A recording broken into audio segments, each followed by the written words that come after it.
నమస్తే అన్న. నమస్తే తమ్ముడు. ఇక్కడ మంగళగిరి నియోజకవర్గానికి చాలా హాట్ టాపిక్ గా మారుతుంది. ఇటుపక్క లోకేష్ వస్తారని ఒకవైపు, ఇటుపక్క లావణ్య గారు గెలుస్తారని ఒకవైపు. ఎలా ఉండబోతుంది ఇక్కడ మంగళగిరి నియోజకవర్గం? లోకేష్ కష్టమే అన్న. లోకేష్ అన్న కష్టం రావటం, లావణ్య గారు వస్తారని నా నమ్మకం. మీరు కష్టం అంటున్నారు, అక్కడికి వెళ్తే ఏమో లోకేష్ మాటలు చెప్తే ఏముందన్న, మాటలు ఏముంది, మాటలు చెప్తే సుఖం ఏముంది, వాళ్ళ శాతలు ఉండాలి కాడ. ఆయన క్యాన్వేషన్ కూడా రావట్లే, ఆయన గెలుస్తాడని నమ్మకంతో మీరేమో నాకు తెలిసి క్యాన్వాస్ కొట్టేసిన మటుకు రాలా, కొట్టేసిన నియోజకవర్గానికి రాలా. నాకు తెలిసి ఇక్కడ ఓట్లు సగానికి సగం కూడా పడవు. వైసీపీకి 500 మెజార్టీ వచ్చింది ఇక్కడ. మీరు వైసీపీ 500 మెజార్టీ వస్తుంది అంటున్నారు. నిన్న అమిత్ షా గారు తిడుతున్నారు, మోడీ గారు తిడుతున్నారు. వాళ్ళు ఎవరు తిడితే మనకేందన్న, మనకి వైఎస్ఆర్ పార్టీ మన జగన్ అన్నకు రావాలి. కానీ జగన్ గారిని తిడుతున్నారు వాళ్ళిద్దరు. జగన్ గారి తిరిగి సుఖం ఏముంది, ఎన్ని మాటలు ఎవరు 100 మంది 100 మాటలు మాట్లాడతారు. మన ఒకటి మన ఇష్టం, మన జగన్కే రావాలని కోరుకుంటున్నాం. అయితే ఇక్కడ కూటమి అభ్యర్థి ఏమో మేనిఫెస్టో రిలీజ్ చేశారు, ముగ్గురు కలిపి. ఇటుపక్క వైఎస్ఆర్ గారు అది నమ్మకం లేదుగా మేనిఫెస్టో, అది 4,000 రూపాయలు ఇస్తానని కూడా ఆ మేనిఫెస్టో నమ్మకం లేదుగా.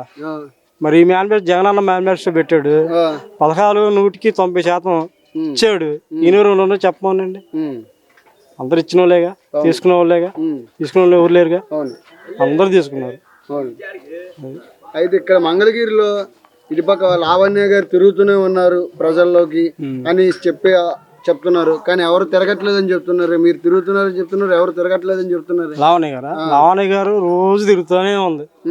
వడ్డాసనం వచ్చింది, అన్ని గ్రామాలు తిరుగుతూనే ఉందా, తిరగని రోజు లేదు. అసలు రెస్ట్ లేకుండా తిరుగుతూనే ఉందా నిలబెట్టిన కాంచి. మరి లోకేష్ గారి పరిస్థితి ఏంటి? ఇక్కడ లోకేష్ గారి పరిస్థితి వరకు వడ్డాసనం రాలేదండి. ఏం గెలుస్తాడని ఊరేస్తారు. మరి 20 లక్షల ఉద్యోగాలు ఇస్తాను నేను గెలిస్తే నుంచి ఇచ్చేది. 2014 ఇచ్చారా? బాబు ఇంటికో జాబ్ అన్నారు, అప్పుడు ఇచ్చారా? అమ్మ ఏదో చెప్పుకొచ్చారు, ఏమి ఇచ్చారా? ఏమి ఇలా. జగనన్న ఇచ్చాడు, అన్ని ఇచ్చాడు, పథకాలన్నీ ఇచ్చాడు. 90% నిలబడి పొందారు జనం అందరూ.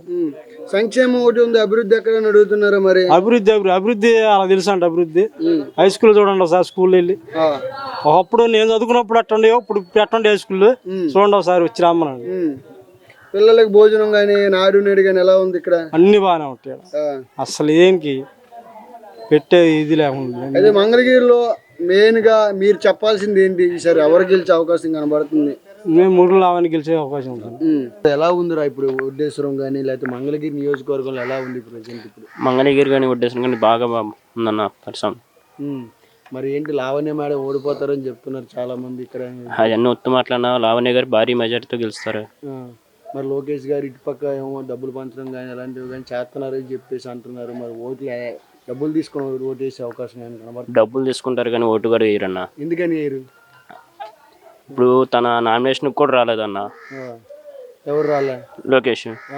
ఎందుకు వేస్తారు? ఇంకా అదే గెలిచిన తర్వాత కూడా మంగళగిరిలో ఉండడు, ఇంకెందుకు వేస్తారు? అందుబాటులో ఉండరు. మరి మొన్న అమిత్ షా గారు కానీ, లేకపోతే ఇటుపక్క జగన్మోహన్ రెడ్డి గారిని తిట్టారు కదా.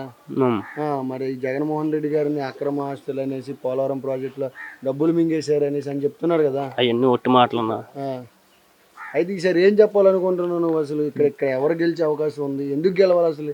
లావణ్య మేడం ఎందుకు గెలవాలి ఇక్కడ? అంటే ఇప్పుడు జగన్ గారు నిలబెట్టారు, దానికి భారీ మెజార్టీతో లావణ్య గారు గెలుస్తారు. అందరూ పథకాలన్నీ అందుబాటులో ఇచ్చారు అందరికి. ఇంక లావణ్య గారు గెలవాలని కోరుకుంటున్నారు.